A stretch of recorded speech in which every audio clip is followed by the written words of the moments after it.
Yes, yes. Good morning, everybody. Why does this thing go blurry when I'm about to speak on a really important matter with you today?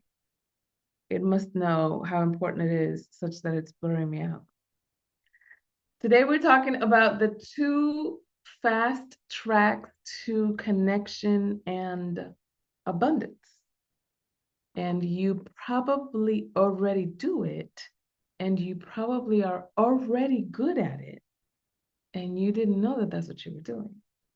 I bet you. I bet you. So, the country is reeling from the elections earlier this week. And there is a part of the country, and really the globe, honestly, because this is a global family matter. um, there's a part of the globe, there's a part of the country that feels like, yes, finally, we're getting things back on track. And then there's another part of the country that's like, oh my God, we're never gonna get back on track. Right? I'm not telling you which one is which. Okay. That's for you to decide which one is saying which thing. But as it relates to the conversation for today, though, the two fast tracks to connection and abundance are making peace with reality, like tell it like it is, like honest, water is wet, rocks are hard, kind of like making peace with reality. And then two is perspective. Perspective. I'm giving you the answers to the quiz before you even take it. So what do I mean by connection to reality or honesty about reality and perspective? What I mean about that is that in order for you to be able to determine where you want to go, or at least how to get there, you have to know your point A. You have to know where you stand. You have to know where you sit. You have to know what's happening right now. And part of what informs the accuracy of your reality is perspective. So this may sound a bit oxymoronic, but go with me for a second. If you were to tell the story of how America was founded from the perspective of an eighth generation Plymouth Rock colonial immigrant, you would be telling a story very differently than if you were to be telling the story of the founding of America from the perspective of an indigenous person. Same situation, different perspective. And when you have the ability to see other perspectives about this reality that you're dealing with, right?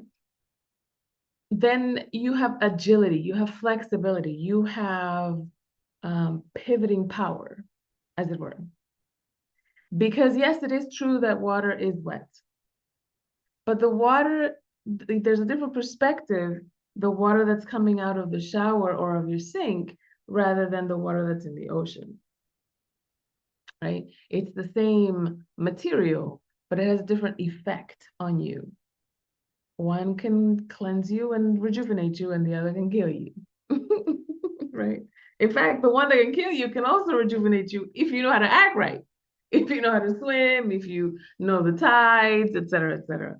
And so when you have that type of perspective, you become really, really powerful because this is what the marketing departments of big brands do, put themselves in the position of the people that they are trying to court so that they can buy their products and services.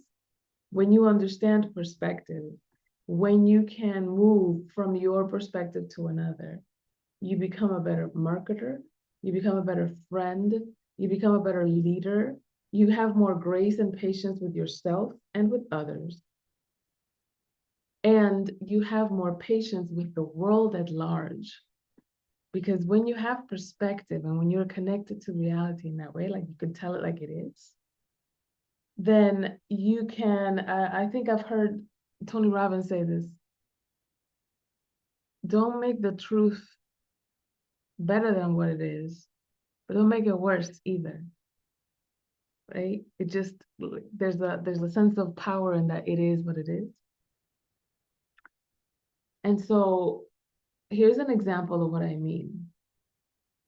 When you are telling the story, for example, of let's say a very spirited discussion that you had with a friend where you both had different perspectives or disagreed about a point of view, or disagreed about a particular outcome or a process on how to do something, etc. Right?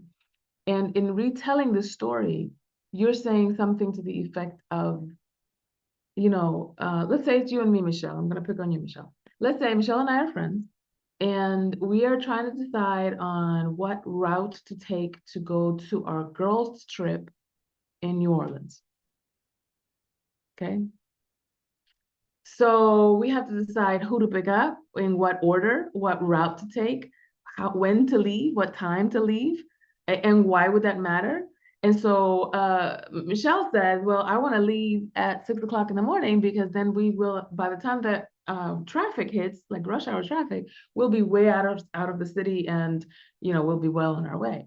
And I'm thinking to myself, okay, but I'm driving and I have to go pick up 4 of y'all. And in order for us to make it out of the city at 6 o'clock, that means I have to be driving from 3 o'clock, which means I have to get up at 1 o'clock, which means I have to pack at.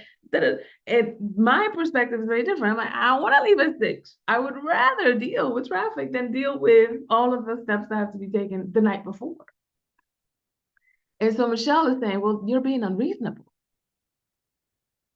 Yes, I'm being unreasonable in your perspective, in your paradigm. In my paradigm, this makes perfect fucking sense. And why are you being so positioned? Right?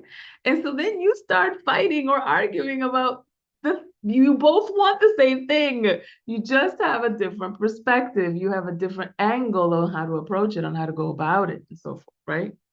And so when you are connected to reality, this is what I mean about being fixed on your objective and flexible in your approach. This is what I mean about that. Because you could see the election as a derailment of your objective, or you could just see that it's the scenic route to some people. And for some people, it might be a faster way to get folks to connect to reality. There have been people that have been saying for a very long time, women's rights are at stake, or this is happening, or this is happening. And folks are like, no, that's not what's happening, until it's at their front door. And when it's at their front door, oh my God, we've got to do something, right? And the canary in the mine is like, I've been saying this. How come you didn't listen? Oh, you didn't listen because it was happening to me and not you. And now that it's happening to you, now it matters to you. Now it's relevant to you. Well, welcome to the club, right? And so when you want to create connection and abundance, these are the two fast tracks to it. One, tell it like it is, connect to reality, be honest about what it is, and two, gain perspective. Because what you think is the truth in your paradigm. How would somebody else tell it? And you become a very powerful teller of the story if you can tell the story from a different angle. If you can understand, how would an indigenous person tell the story of the founding of America? How would a poor person tell the story of how the stock market is performing this week, right? Would they even describe it? Do they have access to that kind of information, right? And so when you can ask those kinds of critical thinking questions about your own journey, about the journey of others, it increases your, like I said, patience, your grace, your vulnerability, your ability to connect to other people, and your ability to create abundance for yourself. I don't mean just material abundance, but also relational abundance, because then you are able to create space for other people's frameworks, paradigms, inferences, worldviews, right? The way that somebody experiences the world isn't necessarily the way you experience the world. And that they don't experience it the way you do doesn't mean they're wrong. And it also doesn't mean you're wrong. It means you are touching the elephant from a different angle. Somebody got the tail, somebody got the tusk. It's still an elephant, right? That's very powerful for you to know because you become a trusted advisor, you become a go-to friend, you become an agile leader when you have access to the truth and perspective in that way. And again, I say, and I want to reiterate, I don't mean the truth like with a cosmic capital T, right? I just mean like get in reality about what is happening and then gain some perspective so that you can tell the story from different angles and have an even greater grasp on what's going on. So I know that this may sound a bit like abstract what I'm saying, but I gave you some examples, some practical examples. Thank you, Michelle, for playing along with me. And I'll see you in New Orleans in our fictitious growth trip. Because I'm not getting up at 2 o'clock in the morning, as much you know. I maybe go to sleep at 2 o'clock in the morning, but I'm not getting up at 2. So when you can play with it that way, right? And make it and not have it mean something about you, right? I mean, it's so interesting when you can connect to the reason I don't want to quote unquote capitulate, like when you're having an argument or when you're having a discussion with somebody and there's a point that you don't want to concede. It's not because the point isn't valid. It's typically because you have associated the conclusion with a conviction about who you are. So I don't want to admit this conclusion because if I admit this conclusion, then it means XYZ about me. And I don't want to admit XYZ about me. That's the problem, not the logical conclusion that we're talking about. So we have to get in reality about what it is that you're saying no to. When you can get in reality about what it is that you're saying no to, then you can be objective or you can be flexible in seeing somebody else's perspective without it having to mean XYZ about you. That's caution number one. Caution number two, what's wrong with being whatever it is that you're saying no to? Sometimes we're saying no to, I don't want to not be loved. I don't want to not be liked. I don't want to be the bad person. I don't want to be the bad guy. I don't want to be the villain. Well, what's wrong with not being liked? Will your life fall apart if somebody doesn't like you? Haven't you been a villain in some way, shape, or form to somebody? If you've had children, you've been a villain somewhere. You put somebody to bed, you cleaned their diapers, you sent them somewhere they weren't supposed to go. You've been a villain. You made it through. You are going to be all right.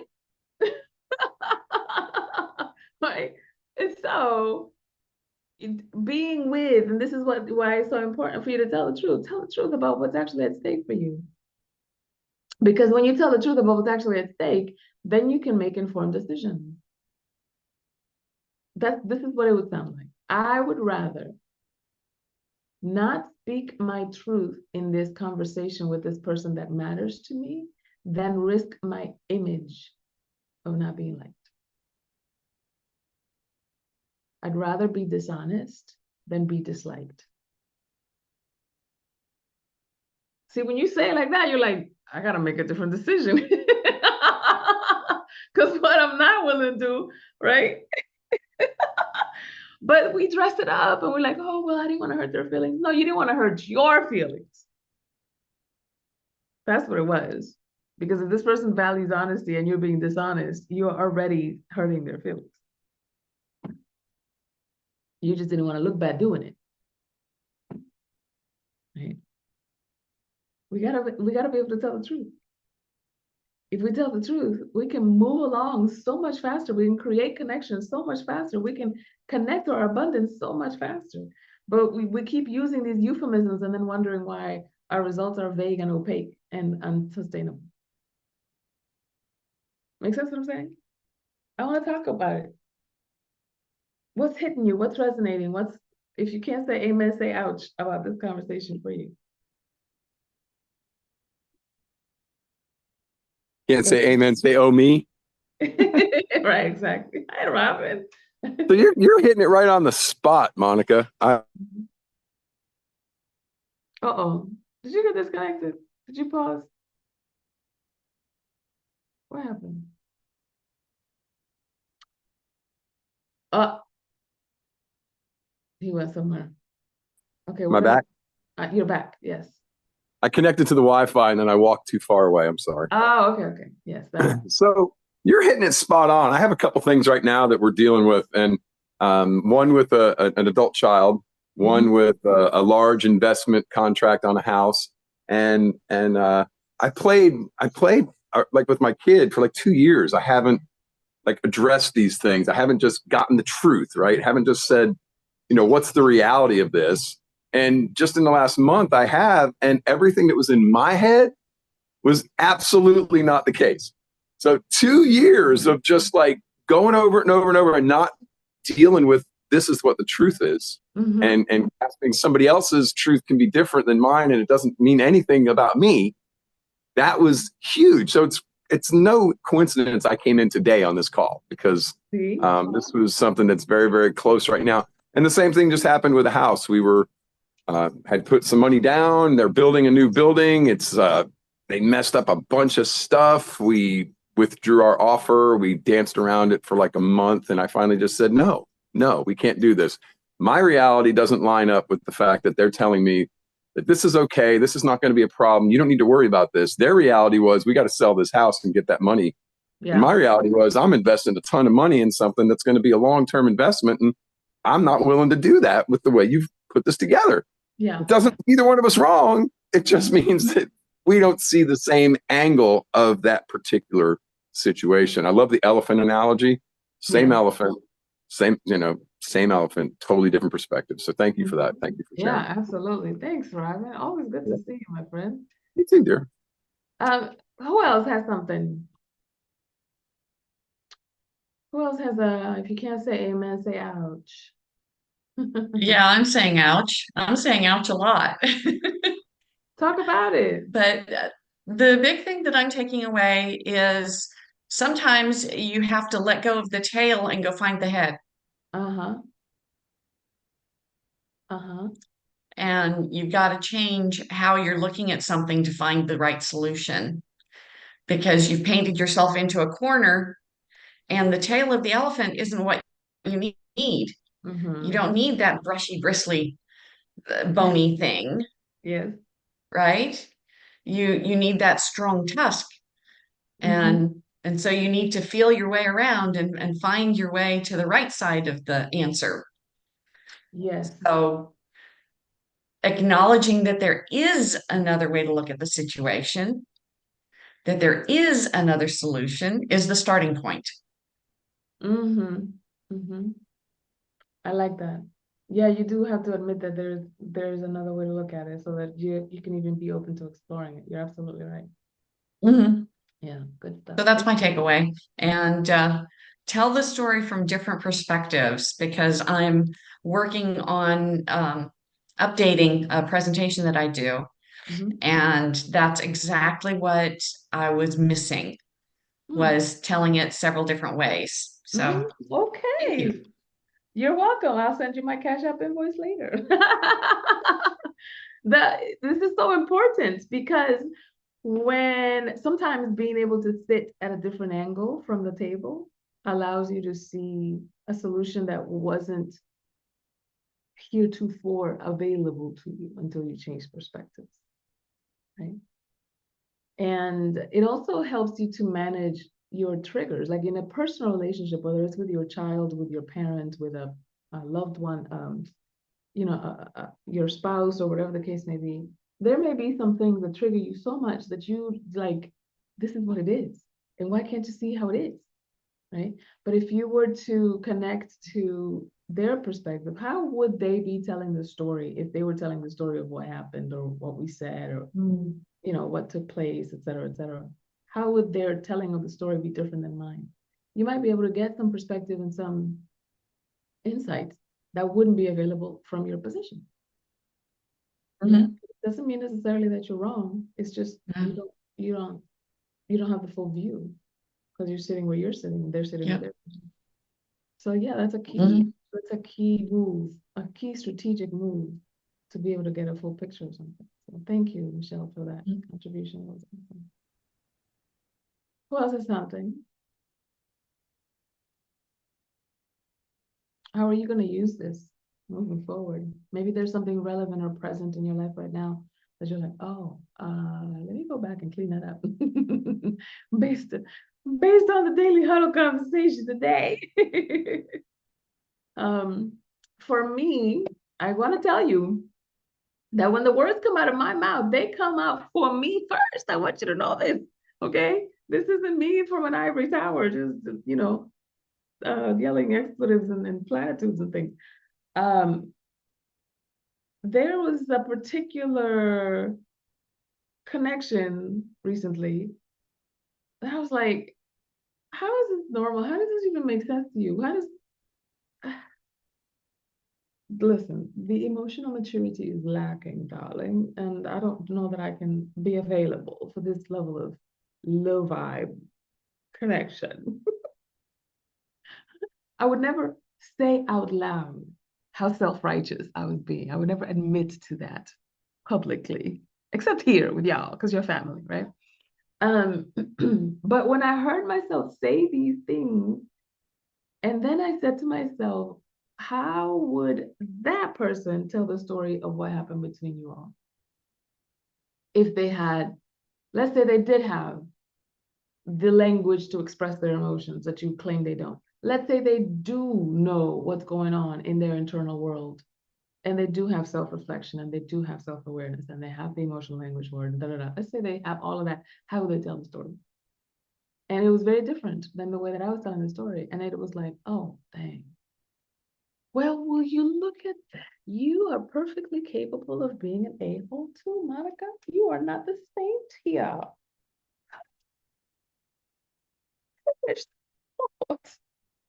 And it gave me humility because I was like, wow, how would you like it, Monica, if you had to deal with somebody as self-righteous and positioned as you?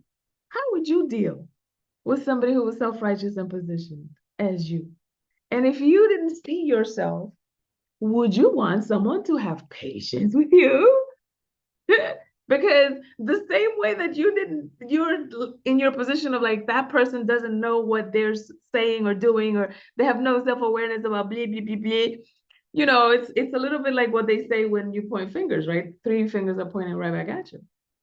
And so what I was accusing the person of, I was being. Like what you're looking at, you're looking with.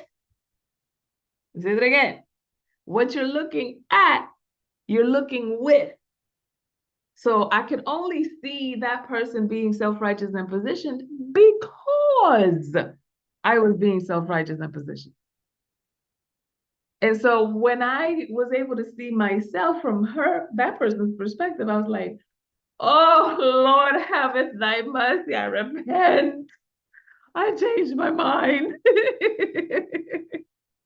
I am turning around. This is a dead end. This is a cul-de-sac. This is leading nowhere. And that gave me the humility to come back to the conversation and create a different possibility with. So I'm telling you this stuff from experience, okay? I'm not telling you nothing that I haven't gone through and having to eat crow myself. I'm just telling you it's faster when you just own up to it. And that level, it's funny how reticent sometimes we are to show up in our vulnerability because we think it makes us weak, because we think you're losing some kind of positional advantage or whatever. But have you noticed that when people are vulnerable with you, you're like, oh my God, and it melts your heart, and you're so much willing to negotiate and cooperate and be available and be compassionate.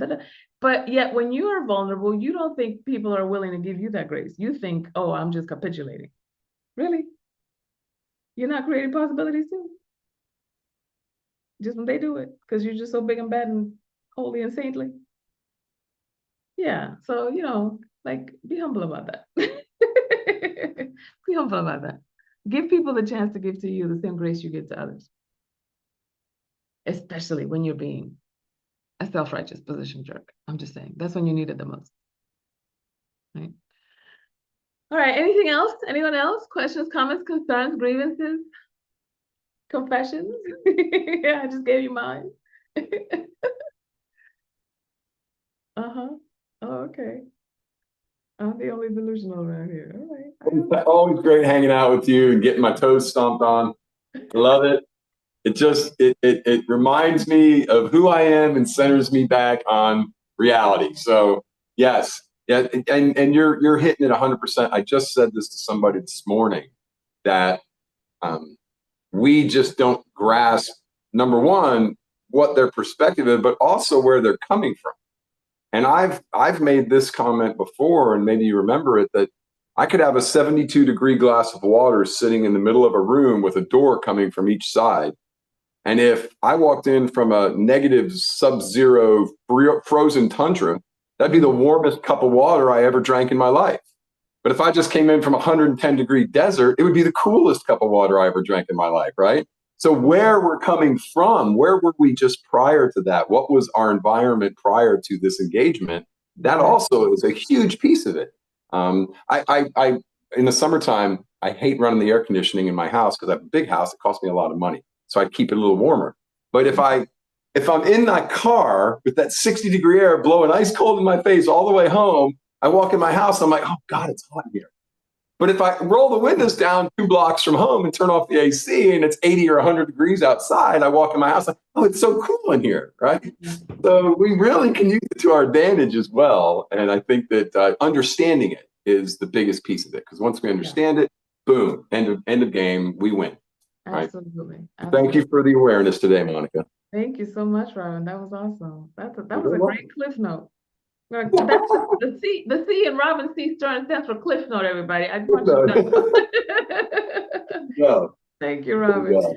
Always a pleasure hanging out with you. Awesome. Same with you, my friend. And for all of you, please remember to give of yourself, give your time, your energy, your attention, your perspective, your pause. Give your pause. Pause before responding, pause before receiving. That may be number 9. I don't know. In the precepts here at the Daily Huddle, that may be number 9. Pause before responding, pause before receiving. But let me go through the ones that we do have right now, which is give of yourself, laugh a lot, love generously, eat more plant-based foods, stress less, exercise more, get yourself at least 7 hours of sleep. If you're feminine dominant, 9 hours of sleep. And always audit your assumptions. Remember to check yourself before you wreck yourself. Okay. And extra credit, pause before responding, pause before receiving. Love you. See you next time. You too, Doc. Take care. Ciao. Thank you, Doc. Thank you, Doc. Thank you for another wonderful conversation.